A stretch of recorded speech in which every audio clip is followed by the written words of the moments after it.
So we wait a bit for people to come in.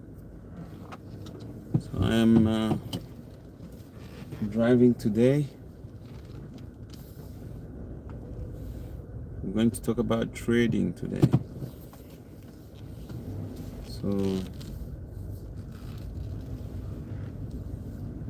I'm going to talk about trading, and I'm waiting so that people can get in.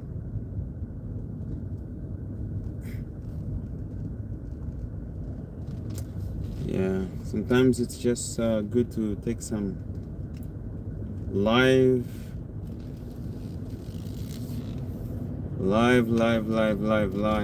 It's been a while since I was live, so went live. I wanted to test it today with talk about trading. So yes, welcome. Today I want to talk about trading and eToro, it being a scam. So please share this video, and so that we can have a good discussion, around trading. It's all about dividing your portfolio. When it comes to investments, it's all about dividing really your portfolio, making sure that your portfolio is equally divided in many different assets and not just concentrate on one, because anything can happen at any time. So you have to make sure that your portfolio is really divided in many other things. So of course it's a bit difficult to know which portfolio to invest in and where to follow, but the thing is, you have just to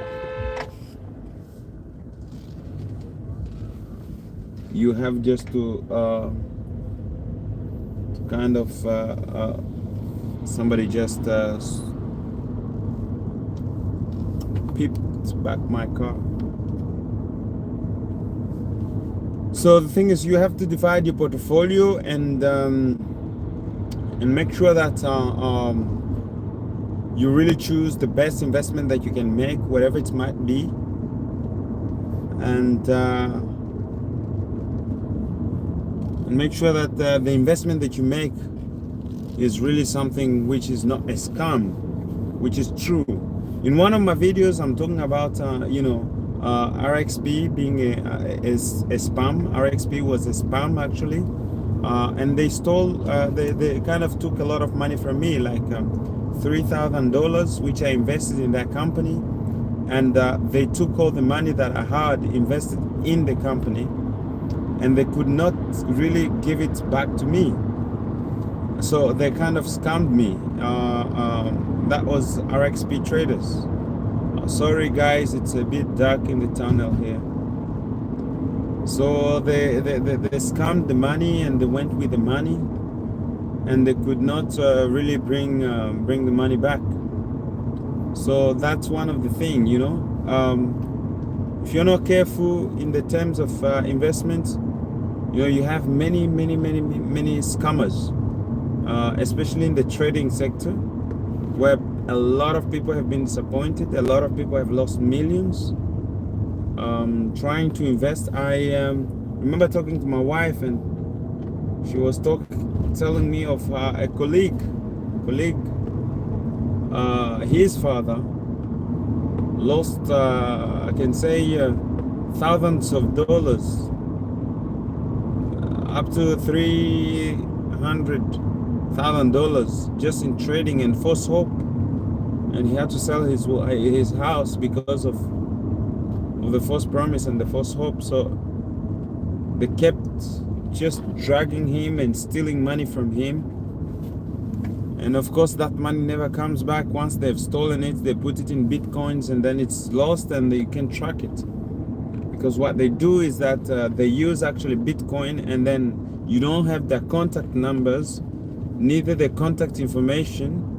So what happens is that once you are starting to actually claim something from them, They're far too gone before you can find anything out.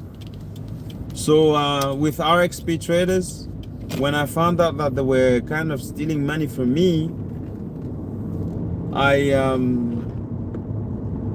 kind of started blackmailing them, because I even employed a certain company in New York actually to follow them, to follow up them on them.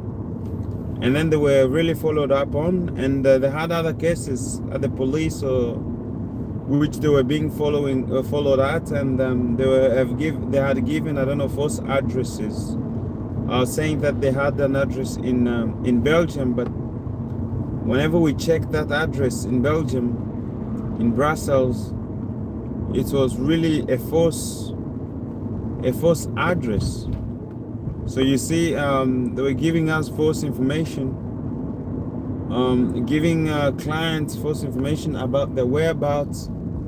So that was one of the red lights, when somebody gives you the wrong address and they're hiding their numbers, you can't contact them unless they contact you, and the only source of contact for you to them is actually WhatsApp. Then I think that should raise enough red lights, because then that company cannot be trusted, because every company that you're investing in, you should be able to contact them in a certain way.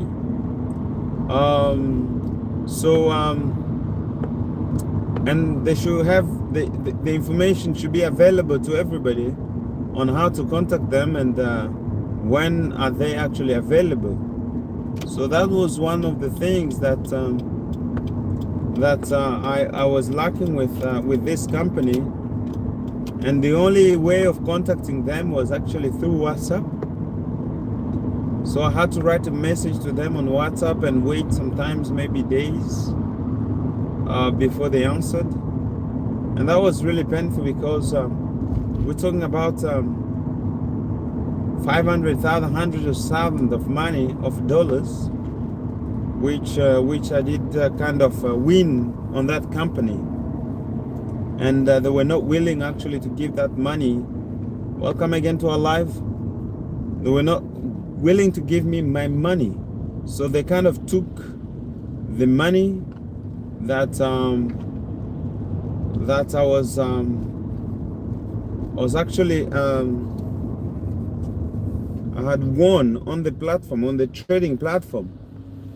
And that was very painful for me, because after using a lot of time, after investing a lot of energy into it, these people just scammed me, and they took, the money. And it was really hard to believe, because of the techniques that they were using, and then they were kind of luring you inside the net, and then they trap you, and then they just rob you, and they take all the money you have, and they keep disturbing you, and they keep giving you false promises. And once you're gone, they have all their money, and they keep it in their pocket. So that's what happened to me, and they took the money, and then they went forth, but they were still calling, so that I can put more money. And I had to really blackmail them, and then threaten them, and their site, they had to close it. And once they closed, because before even they closed their site, they were telling me that the person that I was the person in contact with me had been changed. So the person had been changed. They had another person who was actually responsible for all that. And that person, which was the personal contact for them, they changed him, and they put somebody else. I think this was one of the techniques just to swindle me of more money. And yeah, so they did it again. They changed the person, and then not only did they only change once, but they changed twice. So I had two people. But the thing is, what you can actually make sure of is that these people do not keep data, so they don't know what was left before or after. the first person went off. So in that, I told them they had to give me money, and they were not really willing to give the money that I had required. So they scammed me, and they took all the money with them and they went. So that was really hurtful, guys, after losing $300 just to scammers. And yeah, so but anyway, we kept, you know, looking for other places to invest in trading. And now I started trading on eToro. I've been trading on eToro for 2 years, or almost 2 years.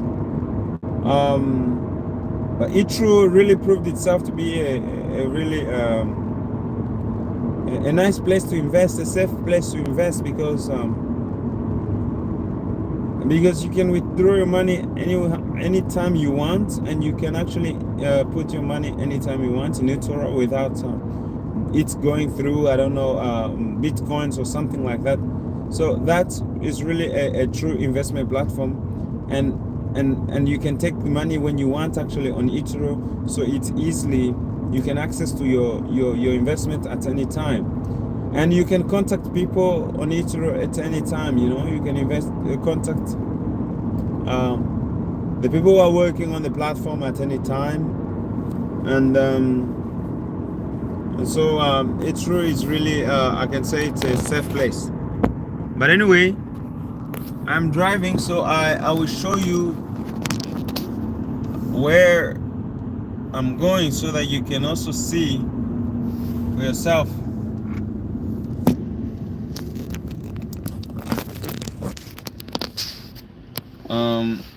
I'm willing to share with you where I'm going. So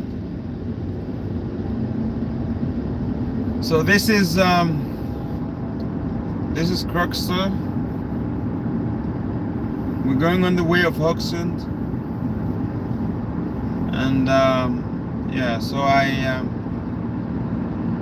just left my brother out, and I am driving on the way. So it's 10:30 p.m. and this is how clear it is. So it can be really clear because we are living up in the north. No, up in the north. Okay, Norway is up in the north. So in general, but Drammen is actually in the south, something like that. So yeah. So we are driving on our way back home. So so trading is really it's really tricky. You have to know what you're doing in trading. You have to actually be patient in trading. You have to build your mind, a mind of steel in trading. You have to know the best platforms. So it's not just about trading, but it's about knowing and applying the knowledge to benefit you. So that is very important, that you actually use the knowledge that you gain in trading and you apply it to benefit you. So it is very necessary. So again, as I said, this is 22:30, and it's light here in the country. So just driving and taking a trip with you guys and showing you how beautiful the scenery can be, or how it is. So please comment and give us like, share the video with us, with many more, and keep us having a conversation. Let us keep having a conversation. So do not hesitate to ask any questions if there is any questions. really willing to answer any questions that you might have on trading or any investment that you have.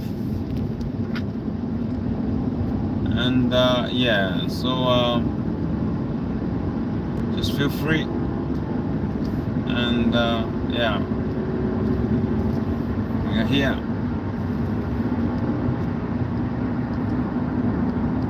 So one thing I like about the roads in Norway, they're just they're good, but they can be swings, a lot of bends. But in other places like in the United States, you have a lot of straight roads and bigger roads. In China, I've never drove a car in China, so I won't say about that. But the roads were very nice as well. They were very nice in China as well. Better than in the United States. I think especially American infrastructure is dying. I'm not sure why they're letting it die so. They don't invest in maintenance. So most of the infrastructure are really dying. So I think it's sad to see it that way, but it's the truth in it.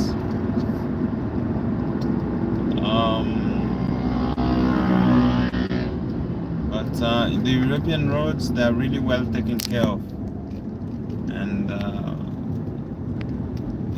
the Chinese roads as well are really on the top notch. So they're well taken care of. Norway has good roads. I love the roads here. So it has less potholes or no potholes. So it's something I enjoy driving in Norway. You have some of the best places to drive to. You have mountains, you have steep roads, you have kind of everything. It's a mixed environment. So it's really something I really enjoy doing here, driving. But mostly maybe taking the train or something I really love a lot. Public transport. So I don't trust. I don't enjoy driving if I have the opportunity to be to take public transport. Because I love taking public transport. I think public transport is the best. I love maybe sitting there reading a book, communicating with others, you know. It's something you cannot do when you are driving. And you know, looking at the scenery, it's something you cannot do when you're driving. It's something you have to kind of when you're driving, you have to concentrate and just be looking on the roads and be careful about how things are going on. Yeah, but if somebody is actually driving and you're sitting there, please guys, give us a like and share the video. So if somebody is really doing the driving for you, it's the best thing. So